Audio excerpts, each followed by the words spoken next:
So, white guilt is a phenomenon that I just cannot for the life of me understand. Nor do I have any real desire to understand it, insofar as I just kind of wanted to stop. And it's not really something I've ever felt a need or desire to profit from either.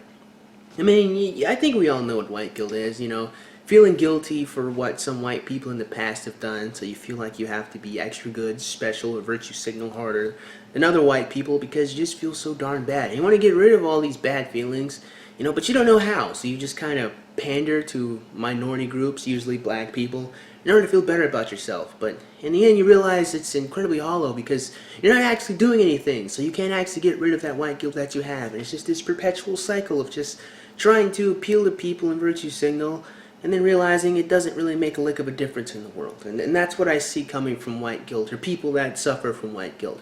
Now, obviously, you can tell by the word itself, white guilt, that this is an affliction that seems to only affect white people. It seems only white people, feel horribly bad about the actions of what their ancestors did. Notice how there aren't very many Mexicans, or more, Brazilian in that area, Mexican Brazilian, who feel bad about the Incas or the Mayans or the Aztecs. Notice that there's no Aztecian guilt to be found. Seems it's only white people, despite the fact that, evil has existed throughout our human history, I don't know, since the dawning of time. So, I just cannot co-sign with white guilt at all. And you're probably a little confused as to why me, being of an African-American descent, would care so much about white guilt. Well, the reason why I don't like white guilt is, because I'm a very principled person, or at least I try to be. And one of my principles is to not judge people or treat people harshly or badly for the actions of other individuals. And this would go double, maybe even triple, for the actions of people in the past that they never met.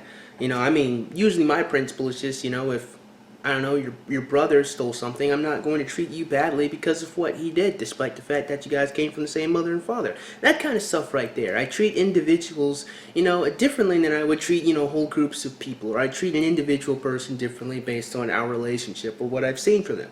And I think that's a reasonable thing to do because people are different, With some people you can be more gruff or harsher with, and they'll understand that there's only love in there. And some people are really sensitive, and you can't be like that to them. I used to be one of those people, myself. So again, I just just by principles, I just cannot co-sign with white guilt, and nor do I have any desire to make white people feel bad about stuff that other white people did.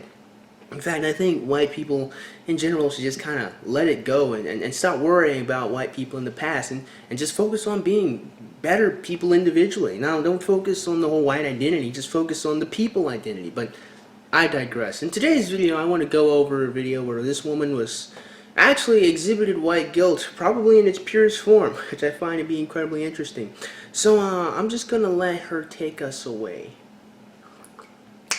The only good thing about Donald Trump winning is that it is an irrefutable marker of where we stand as a people. So yes, this is another liberal upset about the fact that Donald Trump won, but that's not really what I want to focus on. I will be responding to a few of those points, but again, that's not really what I want to focus on in this video, so I'm just going to let her continue. This is America, right now. So, here's basically what happened in recent history. Donald Trump ran a campaign based on hate. He ran a irrefutably sexist, racist, xenophobic, immoral campaign. Yeah, so a little more of the same. Donald Trump is, literally Hitler, even though I don't believe Hitler was sexist. He could be. I mean, he was everything evil under the sun, at least from what I've heard in the history books. So yeah, so actually, let me just pause here to say that you guys do understand that when you compare Donald Trump to Hitler, you make Hitler look less worse in comparison, right? You do understand that. Like, if Donald Trump is equal to Hitler, then Hitler really wasn't that bad of a guy. He was just kind of an asshole. You guys get that? No, they don't get that because they didn't think that far ahead. Anyway, what I'm saying here is it's just more of the same. I think I've gone over the fact that Donald Trump isn't all of these things numerous times, so I'm not going to go over it again. I just wanted to point that out. You guys look really stupid when you constantly say all of those things about Donald Trump. I'm just saying. And he won. The majority of people that voted for Donald Trump were white women, college-educated white women. voted for Donald Trump. I'm not even gonna lie. I did not know that, but I say +1 for hypergamy, right? Nah, I'm just messing around. But seriously, I do find that to be an interesting fact. And then the shocking fact that less than half of eligible voters voted, there was so much at risk. How could people not vote? Well, the simple answer to your question, ma'am, is this. Some people don't vote because they don't want to be held responsible to the inevitable bullcrap that will occur. What I mean is, if I've heard a lot of people say this, and I fundamentally disagree with them entirely. They say if you don't vote, you don't have a right to complain. I would wager no. If you don't vote, you have every right to complain. Because if you didn't vote, that means you looked at both options and said to yourself, well, I don't like that, and I don't like that. I mean, I gotta take this one from Peter Hitchens. If you go into a store, you don't buy something you don't want. So why should you vote for a candidate you don't like? I think that's perfect. So I think if you complain, it's because you saw problems on both sides, and that's why a lot of people probably didn't vote. Among other things, that they just didn't care about politics. That's certainly a factor. But that's why. People don't want to be held responsible for the problem. I mean, let's take this into consideration. I mean, if you voted for Hillary Clinton and she did a lot of horrible things, well, you have to take responsibility for that because you were the one who gave her all that power. And vice versa with Donald Trump, and that's, people want to avoid that. And so much being at risk, I do find it interesting that Hillary Clinton was so close to winning despite the fact that she constantly goaded Russia into war. When you really think about it, it's mostly liberals that are supposedly anti-war. Interesting. Now, I'm going to assume that if you're watching this, that you probably don't want that to be true. And neither do I. I really don't want that to be true. So the question becomes, what do we do with this information? I believe we have the opportunity to really unify as a progressive people, so long as we accept responsibility where our responsibility lies. And I'm going to stop saying we or our or any of that and switch entirely to I, because I can only talk about myself. I am white, educated, liberal, gay. That's me. I'm Hannah. I supported Bernie Sanders. I was a huge advocate of Bernie. I really wanted Bernie to be our Democratic nominee. I guess that I was on the side of Bernie, though, because he seemed like somebody who really represented the working class and minority groups, and also was a politician who somehow had remained true to his morals throughout his entire political career. Big advocate of Bernie. I will briefly give my opinion on Bernie Sanders. Right now, Bernie Sanders always struck me as a nice guy. He always struck me as a kind old soul and quite meek. But he never struck me as a leader. And his economic plan was dumb and stupid. And dumb and stupid. He had big heart, good heart. Just really stupid plan. I was a big advocate of Bernie. But when Bernie didn't win the Democratic nomination, I voted for Hillary. Why? Because that was what I felt was the right thing to do. I felt that that was the right thing to do because the evil became greater than my political views alone. It wasn't just an argument of politics, it was an argument of race. And Donald Trump was a blatantly hateful person. So you know what? If Hillary was the best shot in this country for that person not being president, then my politics can continue to adjust over time, and I will vote for her. Now, this is something that strikes me as strange, as weird, and odd. That you believe that Hillary Clinton was the lesser of the two evils, considering the fact that she wanted to fight with Russia. Now, I know some people are probably wondering or asking themselves, why do you always bring that up as the only problem with Hillary Clinton? Aren't there so many other issues about Hillary Clinton, emails, the Clinton Foundation, just the amount of times she just lied, for no real discernible reason? And honestly, viewer, the answer is yes. There's lots of things that Hillary Clinton did that was terrible and was horrible. But honestly, I guess ironically, or maybe this is fitting, the nuclear bomb of an argument against Hillary Clinton would be the fact that she was trying to goad Russia into a war for no discernible reason. I mean, despite everything about Hillary Clinton being a corrupt politician, all of her lies constantly, the fact that she silenced women into speaking up about what Bill Clinton did to them, despite everything that Hillary Clinton has done or said, the fact that she wanted to go to war with the superpower for no reason, I think trumps everything about Hillary Clinton. I think that is the nuclear bomb of a bomb. There is no counter argument for Hillary Clinton when you bring up the fact that this woman was trying to start a war for no reason. And I've noticed that there's nary a liberal that even has addressed that point. Never addressed that point. Never said anything about it. And the reason why is because they can't, because they know that it's dumb and stupid and dumb. So that's why I bring it up constantly. There's no counter argument to that. There's no way you can say, oh no, I think war with Russia would be a good thing. No, you can't do that. That's why I bring it up constantly. Can't argue with it. So when people ask me, what can we do? Here are my thoughts if you want to hear them. I'm not telling you to do this, but if you want to hear what I think could help, here it is. Disclaimer, I'm not ordering anybody around, but here's what I think could help. 1, talk to the moderate conservatives in your life. Talk to your families. I guarantee you that some of you watching this video have family members who are Republican and voted for Donald Trump. So make Thanksgiving awkward. If it's your aunts and uncles, talk to your parents and say, hey, can we as a family talk to your sibling? Because I find them to be racist and I need them to explain to me how voting for a bigot means that they aren't racist. Confront them. Ask them. Well, that's a couple of really nasty assumptions, don't you think? I mean, this is supposed to be a family member, someone you supposedly love and care about in some capacity. Why would you go into a conversation assuming the absolute worst? If anything, a conversation like that actually just puts the person on the defensive. It would actually make a lot more sense if you just kind of sat them down all calm and collected and just said, yeah, so why'd you vote for Donald Trump? Don't be angry or upset about it, just ask them. I guarantee you, usually, this is how a lot of people respond, when you're nice and open to them, usually, not always, they respond openly back. But getting a bunch of family members together, sitting the person down like it's an intervention saying, excuse me, sir, why did you vote for Donald Trump? What's wrong with you? What's wrong with you? That's going to make the person defensive. That is the absolute worst thing you could possibly do if you want an honest answer out of someone.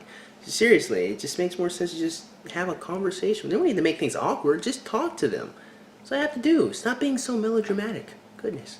If you're a member of a white family with Republicans who voted for Trump, and you consider yourself to be a liberal, and you consider yourself to be not racist, prove it. Talk to them. It's way less scary than what a lot of other people in this country have to go through. People have a right to be upset. Minority groups have a right to be upset with white people. Period. And my job as a white person is to go, you're right. I'm sorry. It wasn't enough. This bullcrap right here, that's just empty platitudes. What right do they have to be upset? What did Donald Trump even do to make them angry? He hasn't done anything yet. I mean, he talked about illegal immigrants. If you're not an illegal immigrant, I find it very strange that you're upset or sad. And if you're going to sit here and talk to me, well, you mean if he deports a bunch of people, he's going to break families apart. Well, Barack Obama deported about, something 2 to 3 million illegal immigrants too. I don't see you guys complaining about that. Oh, you probably didn't. You probably didn't know about that, so. Huh. No, but seriously, this white guilt here, it's just irksome. It irks me. Seriously, stop it. Cut it out. You don't need to take responsibility for what other white people voted for.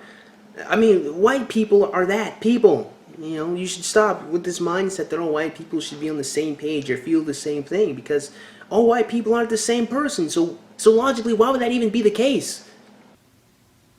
It wasn't enough. It wasn't enough. But we can do more.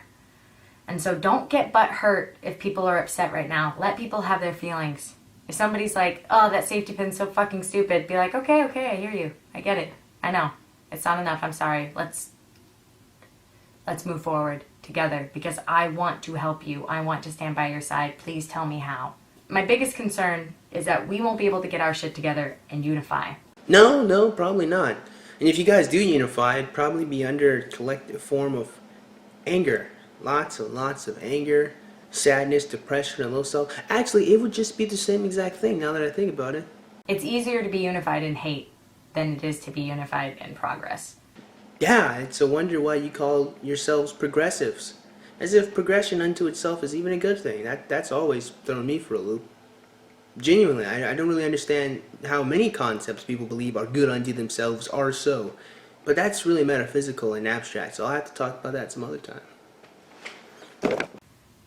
Because what we're trying to achieve is taking a bunch of different interests and a bunch of different people who've lived through 1,000 different myriad of life experiences and mush it all together and say, we feel, but it's not a bunch of we's, it's a bunch of individual I's, which is what makes America great. Now this is something that I don't really understand. I mean, you just contradicted yourself. I mean, see, Hannah, you're intelligent. You're far from a dumb person. You're just being really emotional right now. So maybe that's why you had this contradictory thought. But I mean, you simultaneously understand that people are individuals and they feel differently, and yet at the same time you want to feel responsible for the actions of a few white people and say that you didn't do enough, or that we as a group of progressives didn't do enough. Well, how can you have those two opinions at the same time? You're either a bunch of individuals who feel differently that may have the same goal, or you're a gigantic group of people who's supposed to have the same goal and failed another person. I mean, honestly, no, I err on the side of, yeah, you guys are a bunch of I's. I just don't understand how you can, collectivize them in the same video, point by point, going back to back. Just wrap us up. Lastly, I want to close with this. Change takes time. We as a generation are very fortunate to live in an era that our past generations have brought to us. And our job is to continue to move it forward. And just because we didn't get 100% of what we wanted in the moment we wanted it, doesn't mean it's over, not by a long shot. Now we're having really blunt conversations. America is racist, period. That's something we need to focus on. Let's take this and learn from it. Let's educate ourselves. Let's learn from this. The best way to take ownership of this experience is to learn from it and do more and do better. Well, that's the end of her video and subsequently the end of mine. I guess the last two things I have to say is, well, one, the way people, more specifically progressives and liberal-leaning people, use the words irk me to no end. I mean, like, let's take the word racist for a second. The word racist and racism doesn't really mean an individual who believes one race is superior than the other, or the ideology that one race is superior or another is inferior, respectively, obviously. Those words don't mean that anymore. They just mean someone said something about a race of people I didn't like. Is it wrong? Is it right? I don't know, but I didn't like it, so that just means it's racist. And that's not what the word means. And constantly using the word incorrectly will eventually change its definition, and thus it's going to make a lot of people look and feel bad when they shouldn't. See, a lot of liberals constantly play this game of word association. They try to associate negative feelings you have for something and try to apply it to minute things that really aren't all that serious. Or sometimes they are serious, but not equally as serious as the thing prior to. For, in other words, saying something stereotypical is bad, but it's not racism. It's not saying that the race is inferior. And so here we have this example here where we're tossing out that Donald Trump is racist, sexist, and all those things because he said something that someone didn't like. And I don't like that. Interesting. I like definitions to be more concrete and understandable so that we're all on the same page. Because language doesn't work if we don't agree with each other. But I digress. I guess really to wrap up this video here, white guilt is a strange and interesting thing to me. The fact that some people suffer from it, or white people suffer from it, will confuse me to no end. I don't understand what it is about white people that makes them think they need to collectively accept responsibility for everything that other white people have done. But honestly, I just have to say this. If you are a white person suffering from this case of white guilt, you really need to do something about that because it's not healthy. And this isn't coming from a white person. It's coming from one of the Negro persuasion. I'm not saying this because I don't like you. In fact, quite the opposite. I'm saying this because I want to help you. I don't want you to suffer from white guilt. I don't want you to feel bad about the actions of other white people. You should feel bad about the actions that you do and make yourself a better person. Not try to collectively save the white race from the evil that they did in the past, because you weren't there, so you can't really accept responsibility for something only a few white people did anyway. So, with that being said, man, I certainly hope you guys enjoyed today's video, and if you did, man, go ahead and click that like button. Yeah, shoot, go ahead and click that subscribe button. Comment in the comment box below. And as always, you guys have yourselves a great day. I'll see you cool cats soon. Adios.